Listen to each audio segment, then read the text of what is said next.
كالعادة بكل ليلة خميس العائلة كلها بتكون مجموعة سوا، قاعدين مع بعض وشغال الضحك والمزح. قاعدة أنا وأخواتي الشباب والصبايا عم نحكي مغامرات الطفولة، وعم نحكي عن حب حياتنا. كل واحد عم يحكي قصته. إجا دور أخي الكبير اللي متزوج واللي عنده ولدين. سألته، قلت له أنت كم مرة حبيت بحياتك؟ قال لي أنا ما حبيت إلا مرتي اللي تزوجتها هلأ. سكت شوي، قال لي كرمال ما أكذب في بنت حبيتها، بس يعني ما كان حب. أنا صار عندي فضول أعرف القصة. سألته، قلت له كيف يعني حبيتها ومو حب؟ قال لي كنت طايش أنا ورفقاتي نحب بنت، نتسلى معها، ناخد صورها نوزعها إنه تسلاي.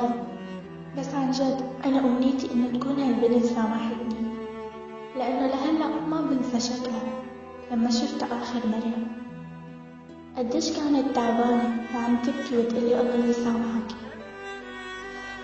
إن شاء الله تكون تزوجت وعاشت حياة حلوة وتكون سامحتني. أنا كتير تلبكت، فتت بألف حيط، ما عاد أعرف شو أحكي. وشي صار أصفر.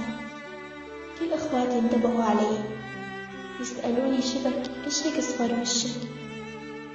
تهربت، قلت لهم ولا شي، أنا قايمة أعمل شي نشربه. وصلت على المطبخ، انرميت بالأرض، صرت أبكي وأصرخ بس بدون صوت، أبكي وأصرخ بس بدون صوت. قديش صعب الواحد يبكي ويصرخ بس بدون صوت. أخي، ليش نسيت إنه الدنيا دوارة؟ ليش نسيت إنه كمان تدين تدان؟ يا أخي، دينك لست فيني، نفس اللي عملته بهالبلد إجا شاب وعمله فيني. لست فيني دينك يا أخي.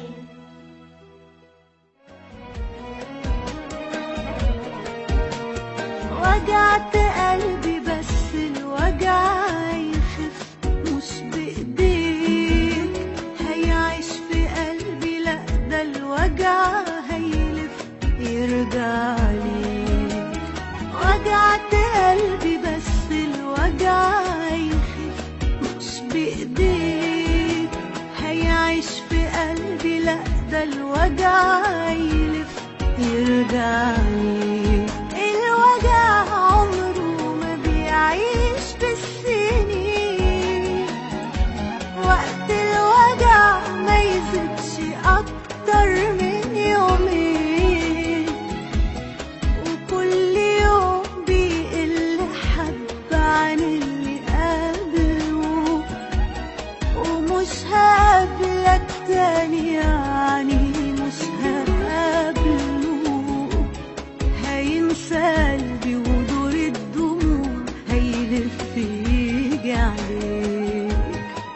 الوجع عمره ما بيعيش بالسنين، وقت الوجع ما يزيدش أكتر من يومين، وكل يوم بيقل حب عن اللي قبله، ومش هقابلك تاني.